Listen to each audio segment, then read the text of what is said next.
What's up guys, it's Tommy here and welcome to the Liverpool-Inter post-match reaction video. And even though Liverpool lost for the first time in 1 year and 1 day, Liverpool are through to the Champions League quarterfinals, and that's the most important thing in my opinion. And it's much better to get a loss when you still go through in a pretty much this loss means nothing in terms of Liverpool's season. In effect, but it is a right kick up the backside for Liverpool, and I think it is just the perfect time, the wake-up call that Liverpool needed, if they needed any, that you can't even operate on 90 or 95%. And I don't think we should read too much into the result, because actually in both games against Inter, Liverpool were the better team.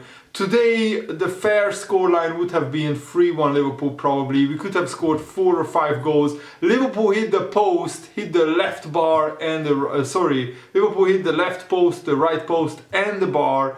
Matip hit the bar in the first half and Salah hit both the left post and the right post in the second half. Desperately unlucky. We missed 5 big chances against Inter, home and away, and we still went through 2-1 on aggregate. Lautaro Martinez scored and won the goal, something that you can't really blame anyone for that. Maybe Matip for a sloppy pass in the build-up where he gave the ball away, but otherwise Liverpool really just need to fine-tune their finishing a little bit. Jota and Mane wasn't at their absolute best, and I think Salah on another night, if he finishes just a couple of inches inside the post, we are talking about the Salah masterclass where Salah scores 2 goals and Liverpool win the game 2-1 or 3-1. Luis Diaz also, he came on and he was electric once again, but Luis Diaz is the unluckiest player in front of goal. He takes the ball down after a magnificent counter-attack by Liverpool. Trent Alexander-Arnold, who bumps forward up the pitch, squares the ball to Luis Diaz, who controls it,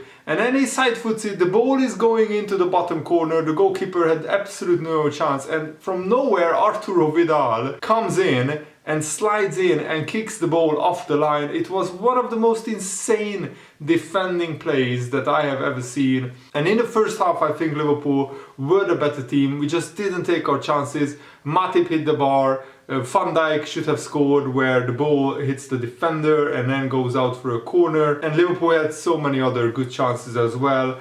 Maybe Jota and Salah and Mane are not as sharp as they usually are, but with Liverpool playing every 3 days, you can excuse a little bit of an off day for the forward players. And as I said, it's better to lose in this game in the last 3 months, because Liverpool were never going to win every single game between now and the end of the season, but it's better to lose in a game where you still go through to the quarterfinals of the Champions League than to lose maybe to Brighton or to Arsenal or to in the FA Cup and then you go out of the title race or you go out of a competition. And I think Liverpool actually played pretty good football. Yes, we weren't maybe as sharp in our passing as we usually are, but Liverpool also, you have to take it into consideration that Liverpool didn't commit as many players forward. We didn't bump forward as much because defensive stability was very important, so the midfield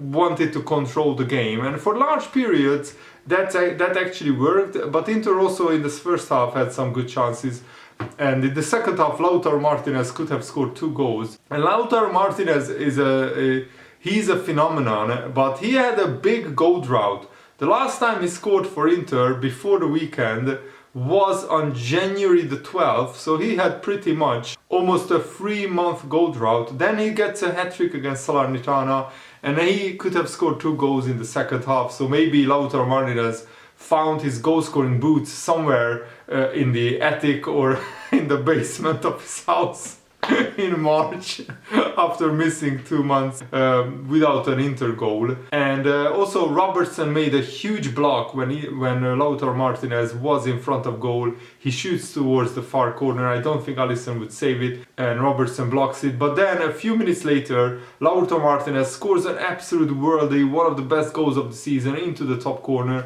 Van Dijk was retreating, but Lautaro Martinez really had no right to score from there. It's just a worldie from a world-class striker, And I think the biggest shame for Inter fans is that Alexis Sanchez just 1 minute later does a reckless foul. It was a little bit of a soft yellow card, I will say, because Alexis Sanchez kicks the ball away, but then his follow through, his leg, kicks Fabinho on the ankle, and his foot was like this. It was a soft yellow card, but his first yellow card should have been a red card, because studs up, he slides into Thiago's knee, and it was knee height, and also the studs really hurt Thiago. He had bleeding, he had basically a cut on his leg. In the first half, Alexis Sanchez only gets a yellow card for that, so justice was served. It was a second yellow and a red card for Alexis Sanchez, and after that Liverpool controlled the game and we created again more chances in the second half, but we just couldn't score. I mean, Mane's ball to Salah before Salah's second post was glorious, it was mesmerizing, and then Salah on the half volley, first time shoots, and it comes out of the post. And also Handanovic spears a cross before Inter even scored, and Salah hits the right post as well. So 3 times Liverpool missed big chances, 4 if you count the Luis Diaz chance, and Matip also heading onto the bar. It was just one of those days in front of goal, and thankfully Liverpool didn't concede another, because if it was going to extra time, you might have to wonder, would have Liverpool scored in extra time? Because it was just one of those days when nothing seemed to be going in for Liverpool. And a big contrast to the Bayern Munich game, where Bayern scored 7 goals past Salzburg. Salzburg are a decent side, so for Bayern to win 7-1 at home, Lewandowski scoring an 11-minute hat-trick is just absolutely insane, and also Lewandowski gave an assist as well, and Bayern to score 7-1, it just shows that Bayern are really going for the Champions League. And actually Liverpool, I think, on another day should have scored 3 or 4 goals, but as I said, I wouldn't be too concerned with this result, mainly because we are through to the Champions League quarterfinals. That's the most important thing. This football is a results business, but if you look at the performance, and I'm also looking at the performance, not just the result, it was actually a pretty good performance by Liverpool. It's just one of those days when nothing went in for Liverpool, but it's better to lose in this one than, as I said, to lose in the run-in, because Liverpool have some very important games coming up. Brighton away, Arsenal away, then Nottingham Forest in the FA Cup quarterfinals, and then we play Watford, and then the big one, Man City, and then Aston Villa, Everton, Man United. So Liverpool have a really tough run of fixtures, and this is kind of the wake-up call that Liverpool need to switch to another gear, especially in attack. We need to be more clinical. Salah, Mane and Jota needs to find their best goal-scoring form as well, because Liverpool have only scored 1 goal against West Ham, and also we scored no goals against Chelsea, so that is a little bit cause for concern. But as I said, Liverpool really just were unlucky in front of goal, and I think sooner or later Liverpool will start scoring goals again. Let's hope against Brighton we turn up and smash them and get the confidence flowing back. I think Liverpool will need to learn from this defeat, but I think it's best to learn from a defeat when it doesn't destroy your season. And had Liverpool gone out of the Champions League, it would have certainly been a big blow to the aspirations of this Liverpool side, because Salah said after the game, we are still going to fight for winning the Premier League and winning the Champions League. Those trophies are still on, and that's the most important thing. Thanks for watching, guys. Hope you enjoyed this. Have a nice day. See you later. Goodbye.